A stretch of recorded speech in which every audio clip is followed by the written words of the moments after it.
What's going on, guys, and welcome back, and hello to everyone who is new to the channel. Consider hitting that subscribe button down below. You just saw the quick little intro to the DCS, and there's still some info up on the screen I will leave there for you guys. It is 128 players cap. We have almost half full at this point already. There's a little over 50 last time I looked, so it's filling up quick. And well, once we cap out, we're capped out, guys. That's it. You missed your chance at over $2,000 in pricing. There are no other tournaments online that pay out this much money. There may be other ones that claim to be more prestigious or have more behind them, if you will, but I guess them are just bold claims if you want. But cold hard facts are no one is paying out as much as we are. That's just plain and simple. It's not a claim, it is a fact. January 8th and 9th, it's going to be the best event of the weekend, bar none. But welcome to Deck Building 101. Keep in mind, this is kind of ideal scenarios. There's going to be exceptions to every single deck. Some decks aren't going to be able to play, a certain amount of extenders and things like that, and that's when we'll talk about other engines, variants, and we'll cover those as the video goes on. It's going to be a pretty in-depth guide, and again, it's just to consider, but there are always exceptions to every rule, and of course, we will be using Cyber Dragon as our deck of choice. There are timestamps down below. You can see when we're talking about the different card types and really what they entail, what they are, because you're going to want to figure out what cards fit into the card types and that you want to play, and then fill it in with your other cards or other engines. And that's just kind of what you're going to need to do, and we'll try to help you get a better understanding of all that.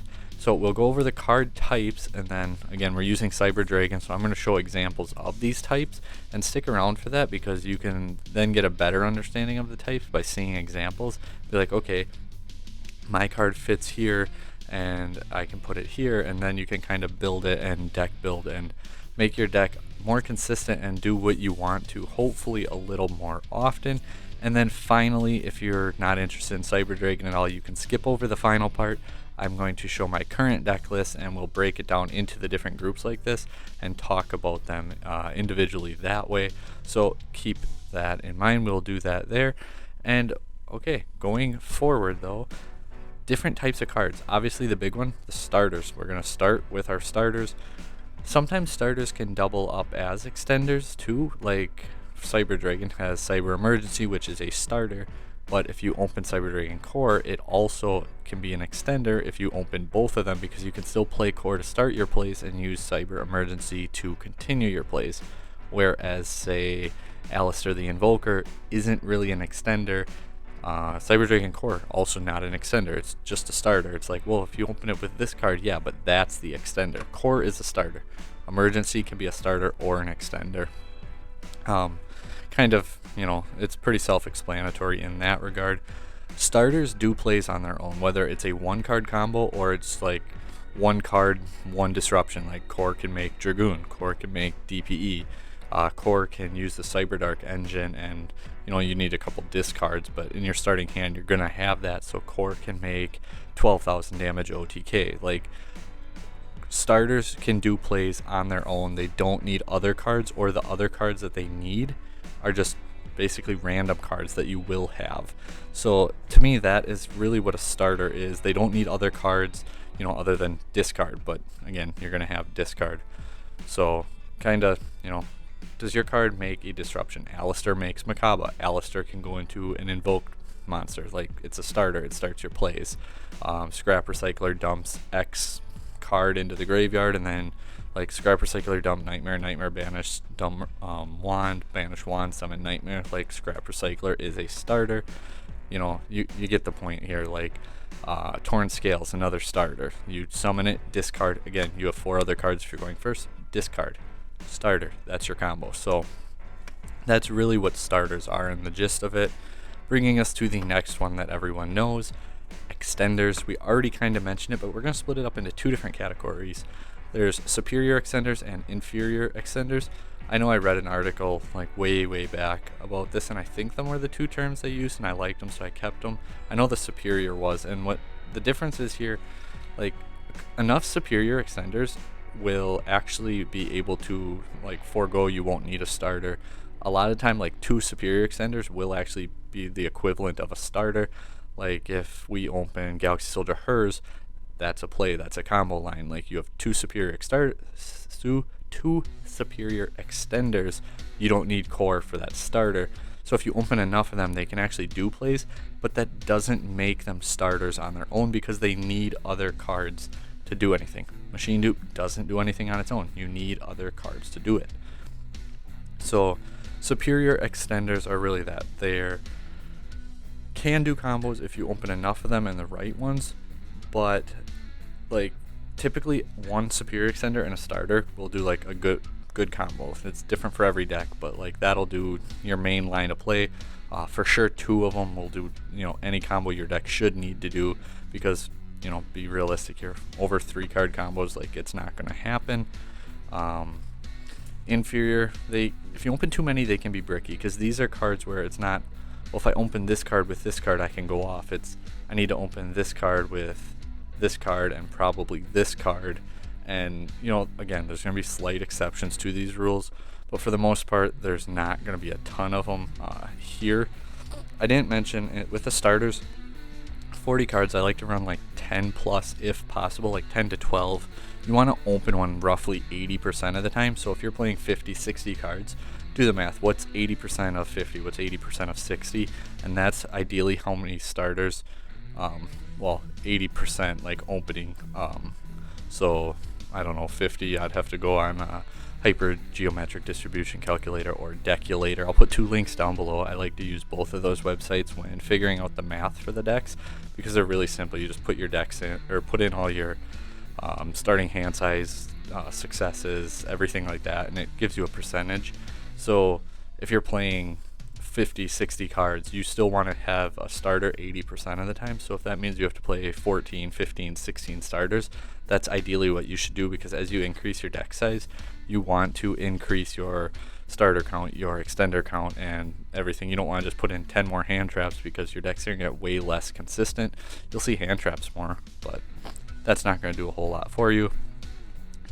But yeah, finishing with the inferior extenders, they can really push your plays further, but a lot of the time they're either searchable or accessible throughout your combo, and you don't necessarily want to open them, but they're there, and they're not bricks. If you open them, they're just less than ideal to open. So that's what we're going to kind of call inferior extenders. And again, stick around a little bit. I'll give some examples of what I'm considering that, and then it might help you do the same with your decks. 12 plus is a pretty good number for extenders. Ideally, you want to play more. I think my current list, I'm at like 17. If you're not going to stick around for that, I think I have 17 extenders, I believe. You want to open one, you know, 80-85% of the time. You want to open it, and keep in mind too, like, does your deck go first? Does your deck go second? Because if you're going second when you're using those websites that are linked down below, you want to have it 6 cards, because you're going to get a draw for turn. So you don't need a 1 extender and 5 cards, you need 1 extender and 6 cards. So that is something to keep in mind while you're doing that math. But yeah, like, so 12 plus, 80-85% of the time you want to open at least 1, but realistically you usually want to open more than 1 extender. So I'd say at least, you know, 60% of the time, guys, you're going to want that second extender. I like to actually go like 33-66, because matches are 3 games. So if you can open a second one 66% of the time, that means, or more, that means you should open it at least 2 out of 3 games or more, which again, matches are 3 games, so you want to be able to open it at least 2 of those 3 games. You don't want to build your deck to do good 1 out of 3 games, because if you win 1 out of 3 games, you're losing every match that you do that. So you really do want to hit that 66% mark where you can open 2 extenders or more. And again, you want to play more superior extenders, because too many inferior doesn't really do a whole lot with your hand, whereas enough superior can kind of bypass the needing a starter, because you're not always going to open one, unfortunately, and that's just kind of how the game goes. The next category, there was a different term for it, but due to the way things go nowadays, I'm not going to use that term because I don't want my video to get flagged. So we're going to call them blowouts now. Blowouts, man, these are kind of hard. Like, you really don't want too many. Blowouts are cards that are like super, super high impact. Cyber Dragon, think Overload Fusion, like Power Bond, like cards that just blow the game open, but high risk, high reward. Not that you don't want to open them, but when you open them, you need to have the right hand to actually capitalize on it.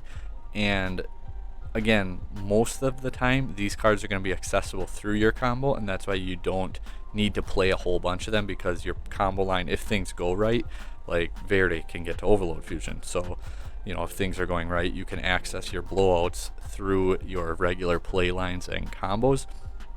This is only part 1 to a 4-part series for the Cyber Dragon fanbase out there.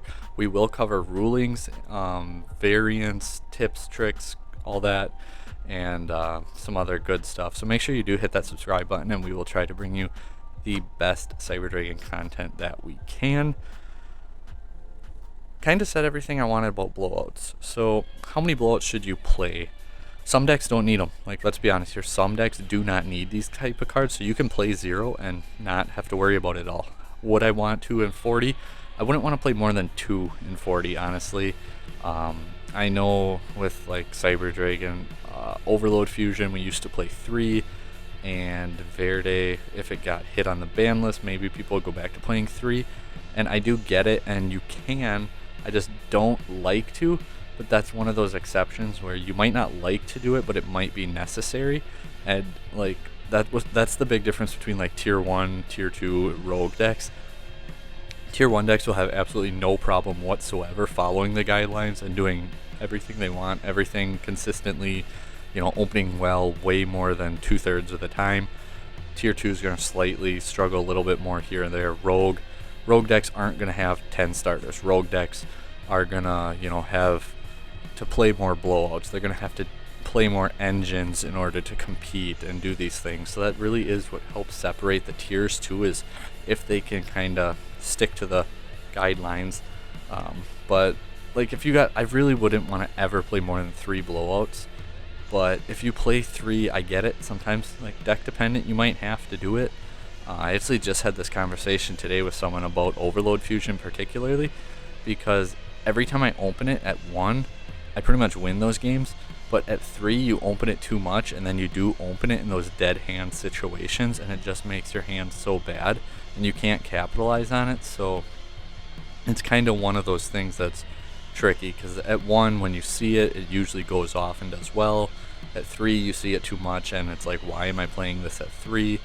So if Verde gets hit, we'll definitely work on a video and cover that for you guys as well. Bringing us to the category that nobody likes, bricks. Well, bricks are a part of the game. More often than not, combo decks typically will have at least 1 card, and what a brick is, it's not a card that you like necessarily don't want to open. It's a card that if you open it, you're completely altering your play lines, you're changing up a lot. You might still be able to do things, and that's a way to separate like kind of a really good combo deck versus a not great combo deck. Like, some combo decks, if they open X card, they can't combo, they can't do anything. Other decks, it's, well, instead of 4 disruption, I can only put out 2 disruption. So some decks can handle opening their bricks better, some decks cannot. Obviously, like if you're playing Gamma, Driver's a brick. If you're playing Dragoon, Red Eyes, Dark Magician are bricks. You know, DPE, your heroes are the bricks. So like, decks that play these engines are carrying that brick factor because they want to play, you know, the extra engine for that little bit of push to help the deck out. Not every deck's going to have bricks. Not every deck is going to have as many bricks. 40 cards, I don't want to have more than 2 bricks. Like, if you're playing Dragoon and you're at 40, I get it. You're at 3 cards, or you're at 3, but remember the 33-66%, like, because we're playing a match, 3 games. I want to open a brick less than 33% of the time, because I want to open a brick less than 1 every 3 games. I don't want to open a brick 1 every 3 games, because that means once in a match, you're bricking, at least playing with 1 less card. I don't want to, like, you don't want to increase your chances of opening dead cards in matches, so you definitely want to see a brick less than a third of the time, and I mean ideally as low as you can. So say if you're playing Dragoon and you play 42 cards, you'll be at like 30%, which isn't much lower, but it is lower. And you know, 3 out of 10 games is definitely better than 3 out of 9 games. That's one less brick in a 10 game span as opposed to not. And if you're in a regional or a YCS, like that starts to add up. That's like 2 extra times throughout the day that you would brick less just by going up by 2 cards. And if say you add a starter and a hand trap, like your consistency really isn't going to change a whole lot. And if you add a starter extender or 2 extenders, your consistency actually goes up, because people say you have to play 40. It's the best way to play it. It's the most consistent, but not really. Like if I play 40 cards and then I add 2 more extenders and I play 42, my deck just got more consistent because I'm more likely to open extender. I'm less likely to open a defensive card. I'm less likely to open a blowout. I'm less likely to see a specific starter and things like that. So it's a give and take, but you're more likely to see extenders, which is a lot of time a good thing. We saw the Dragon Link FTK like a year ago-ish played 60 cards and it was 90%, consistent or something like that. Like if you go up and you add the right cards and pieces, you're not going to hurt your consistency. So there's really not a you have to play 40. That's kind of just a mindset that players have. Certain decks do obviously play better that way, especially if they're short on starters. You don't want to play 50 cards if you only have 6 starters, like, because that's 10 extra cards, and unless you're opening the right extenders all the time, you're going to be in a bad situation. But like if you're playing 42 bricks is plenty, you'll be below that mark. If you're playing 3 bricks, 42 cards gets you below that once every 3 games. But yeah, bricks are just those cards that you never want to open, and they can really hurt a lot if you do. And it's kind of just part of the game. Like if you're playing bricks, you're playing bricks. You accept that risk. The last category we did just hint at it, defensive cards. What are defensive cards? Most popular being like board breakers and hand traps. I have them into 3 different categories. I have proactive, which are like the standalone cards that you can just kind of play on their own. You don't really need any interaction from your opponent. Think like floodgates. Your opponent starts their turn, you can flip, there can be only one. They're under it. It's a proactive defensive card. It's, floodgates are the best example of this. Wind barrier, obviously that's would fall into the defensive category because it's a floodgate effect. It's stopping your opponent without them really ever having to do anything. Reactive, are probably one of the more common ones. This and board breakers go back and forth, but reactive cards are cards that react to your opponent's actions, whether that's hand traps, like your opponent plays a card, you play a hand trap to respond to it. It's reacting to it, a reactive card. It can also fall under like Solemn Strike, IDP, like cards that you're just waiting for your opponent to set up and get in the right situation, and then you play these cards to react to your opponent and then can stop them that way. And finally, the board breakers are your Forbidden Droplet, Dark Ruler No More, Lightning Storm, Kaijus, Pankratops, like cards that your opponent already built the board. You use these cards to break their board. They're cards that, going second decks probably play more, or that you can draw as your 6th card and you can break an opponent's board. You can do, whatever you need to that way. This one is going to be probably the most controversial on my number for it. Personally, I say 9+. I like 9 to 12 defensive cards. Deck strategy is going to play a big role here, because like Guru Control might not play them unless they have like more of the trap heavy. Again, trap decks are going to play more of the trap type cards. And actually you can play like Solemn Strike, IDP, even certain floodgates can help break boards right now. So traps aren't necessarily bad going second if you play the right ones. Other decks though, like Combo Thunder Dragon, didn't need to play these defensive cards because they could just play through so much disruption. PK right now can play through a lot, so like they might only play 6 cards on the defensive side, and then just play a whole bunch of starters and extenders and power through your board and do things that way. So again, there's always going to be exceptions, but these are just kind of general guidelines to at least start with, and then change things up a little bit as needed. So let's go through some examples of these types now. Again, these are going to be specific to the Cyber Dragon archetype, and that's what the video is more catered to. So this is to show you guys what I consider. Now, we talked about like the definitions of them. Now we're going to show examples of them, and you can kind of replace and use this to understand your cards into these roles. So starters, Cyber Dragon, unfortunately, we have core, we have emergency. That's it. Them are our only starters. We'll talk about, I got 3 cards I do want to talk about in the superior extender category, but we'll get there in just a second. So core and emergency really are the only 2 starters for Cyber Dragons. So that's 6. Like, you're gonna play 3 and 3. That's pretty obvious. We don't want to necessarily go too far over 40 because you're only playing 6 starters, but there's gonna be a few cards, like I said, that we'll mention here that can make you feel a little bit better about it. And additionally, you can play different engines. Like Nadir Servant is a crazy starter, Ecclesias a good starter. If you're playing a Dogmatica engine, you can play the Hero engine, and Fusion Destiny actually is a starter because it does a play on its own. It makes a disruption on its own. It's not like Red Eyes Fusion where you can't do anything.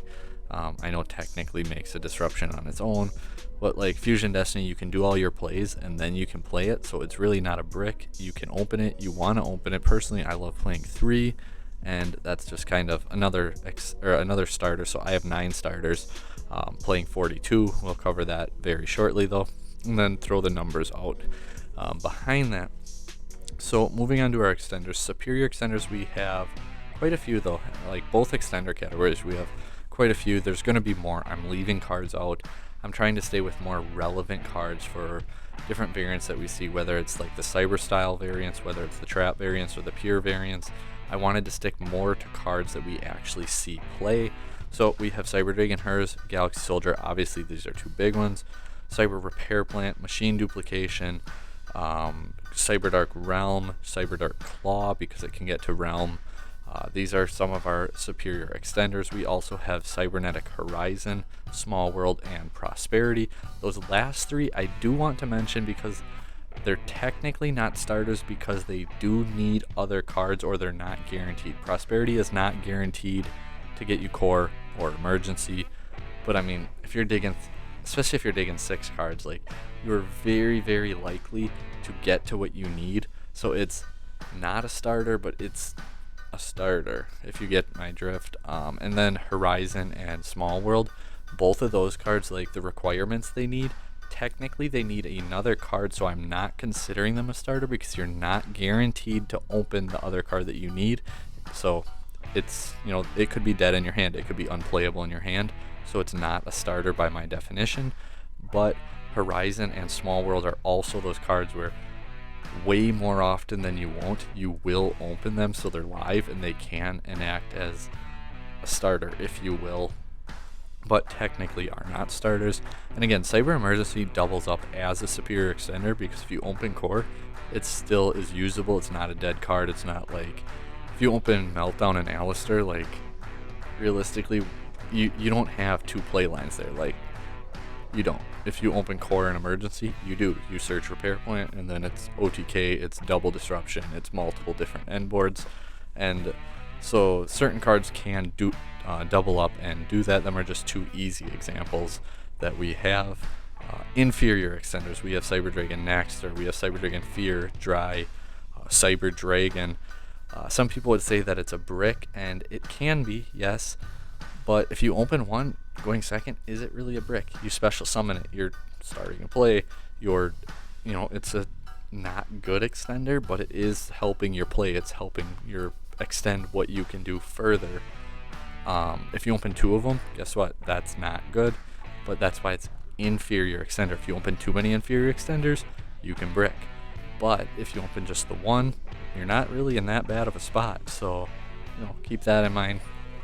Cyber Dragon Naxter, Fear, Dry, like, these are cards that you can access through your combo if you need to. You can search them when you want to. You don't necessarily want to open them, but if you open them, it's not the end of the world either. Cyber Rev System's another card that you typically will search it out when you want it. Foolish Burial, 1 for 1, are 2 cards that can help push your play further, but neither one's that good, and that's why they've both been kind of power crept out of our strategy at this point.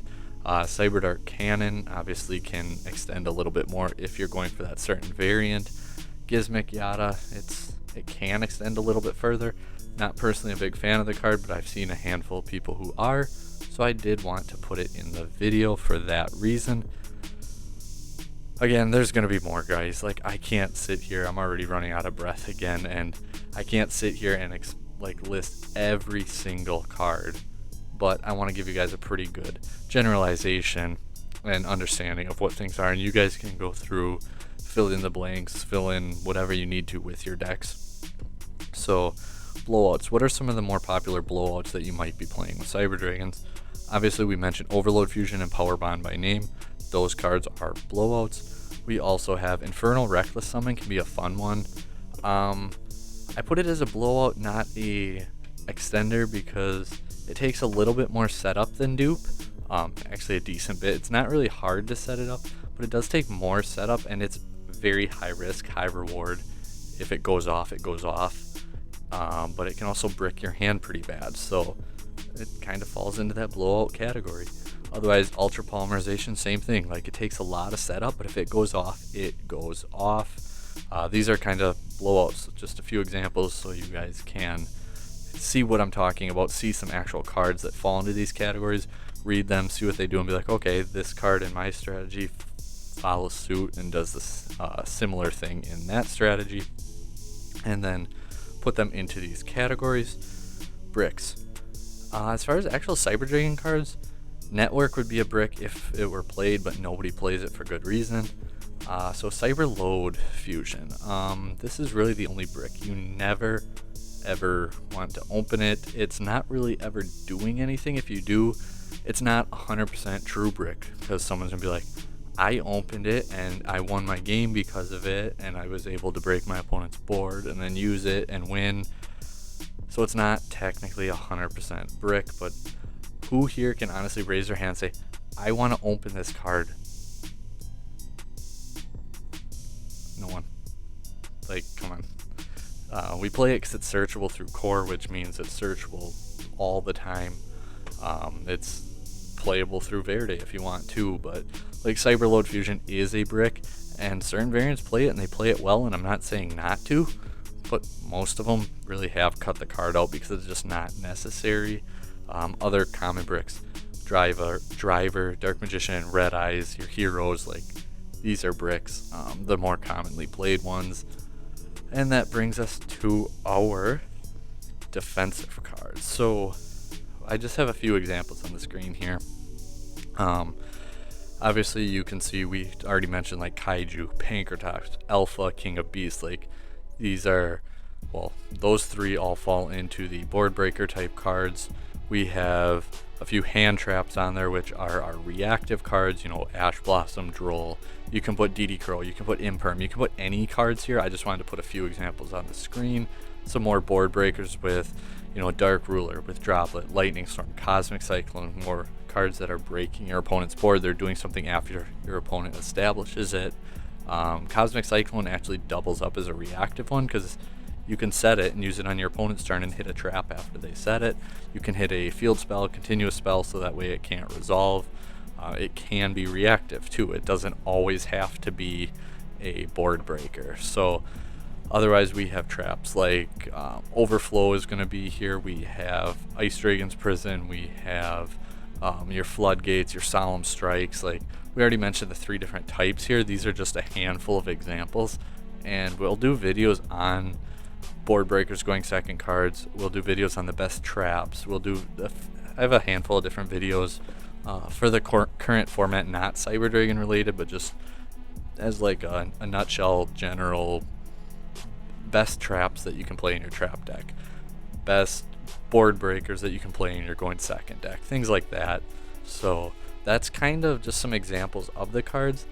And now let's jump on into my my current deck list, I guess, for the current format, side deck not included, because this does change, you know, every tournament I play in. My side deck changes all the time depending on where I'm going, and technically the main deck does too, a little here and there. Currently playing in a Dragon Rider tournament where This list is very, very similar to that one, but just kind of, when you're in a 8-man, 16-man tournament, that's not like going to a 200-person regional. Like, you can say, okay, there's only 8 of us, there's only 16 of us. Realistically, they're probably on one of the top 3 or 4 decks. I'm going to build my deck for the top 3 or 4. Whereas a regional, you got to be like, okay, I could see a lot more decks, and you have to build your deck accordingly. So you can't just tunnel in on the top 3 decks. You have to have your deck be good in a general sense and play more generic cards. But so I have starters, we already said, Core and Emergency, and Fusion Destiny. So I have 9 starters and 42 cards. 9 starters and 42 cards. I have a 79% chance to open one going second. So 79%, I said at least 80. We're not quite there, but we got pretty close. Again, Cyber Dragon is not a meta deck, guys. If you can't hit 80, that's not the end of the world. But if you're a meta deck, you can hit 80. You probably hit 90, 95, way higher. So 79%. But if we do count those 2 prosperities, we're actually up to 86% if we go off that. Again, they're not starters, so we're not going to count them. But if we were to, we would be at that 86%. Extenders, Superior, we have our Hers, Soldier, Repair Plant, Prosperity, Machine Dupe. Our Inferior, we have Cyber Dragon, we have Naxter, we have Rep System. So overall, we're playing 17. Our chances of opening... lots of talking, over half an hour. Did not plan on it being this long, but our chances of opening 1 are 96%, 2 is 79%, going second again. So remember, 6 cards, not 5. If we take away the 2 prosperities, it does drop, because if we're gonna count them as starters, we can't count them as extenders. So that would be 94 and 71%. But also remember, guys, Emergency can double up if you open it with Core as an extender, so that does help too. 12 Superior extenders, the odds of opening one, 89%, odds of opening 2, 56%. That's just Superior, not any extenders. So we have a 56% chance to open 2 Superior extenders, which is really nice, as opposed to the whole, over 70% to open 2 extenders generally. And there's our math on extenders. Blowouts, Overload Fusion, just the 1. Bricks, our heroes, just the 2. So 27% chance to open a brick in 42 cards. 27, so just over once every 4 games. So, every, what is that? Let's say 2.5 matches. So let's say that's 10 games at a locals. You'll open one of your bricks statistically 2 to 3 times throughout a locals, something like that. That's really not that bad. Some days you're going to open it every single game, and you really can't avoid that, but statistically is what we can go off of. Statistically is how we can build, and you just kind of hope that it's enough. But anything I have learned from playing this game, statistics does not matter at all. I was playing Invoke Dogmatica DPE the other night. 1 invocation, I opened it 6 out of 7 games. I was like, okay. I did get drolled twice on my meltdown though, so it felt kind of good opening invocation for my Alistair, but it's I was gonna get it anyway. I really didn't need to open it, and 6 out of 7 games, that's crazy. So we do play the 2 bricks, 13 defensive cards though. You see the Overload Fusion, 3 Kaiju. I do really like this because you just clear out a problematic card, and we out the Kaiju so well. If Wind Statue was a bigger issue, I would probably change this up a little bit, but it's really not, because Bird Up doesn't play it. Flow Underease does, but they're not super popular. So I like the 3 Kaiju. The Droplet's really nice. Drone Lockbird and Imperm are probably 2 of my more favorite hand traps, because Drone Lockbird hits a lot of the top decks, at least to a degree. You can side it out for certain ones. Sword Soul, it's good, but it's not blow the game open good, whereas Bird Up, it shuts their whole turn down. So in a general sense, I do like Droll. Actually, like I said, you gotta cater. If your locals is all if everyone all plays back row decks, you're going to want a main back row removal. Where I play at the moment, there's not usually a whole lot of back row decks, so I'm not as concerned about playing back row removal. And these are also things to take into consideration as you're doing your deck building, is where you're going, what you plan to go against, everything like that. But this is pretty much what I have for this video. Let me know what you guys thought down below. A lot more talking than I planned on, so I do apologize for being out of breath because I was not ready to talk this much. But we're going to do a side decking video separately too, because there's just too much to talk about as far as side decking goes. I'm not going to make this an hour-long video. We're already at like almost 40, so that's plenty. And we'll say take care until next time. Don't forget, guys, DCS this weekend. Going to be a lot of fun, lots of money up on the line, and see you guys there. Take care.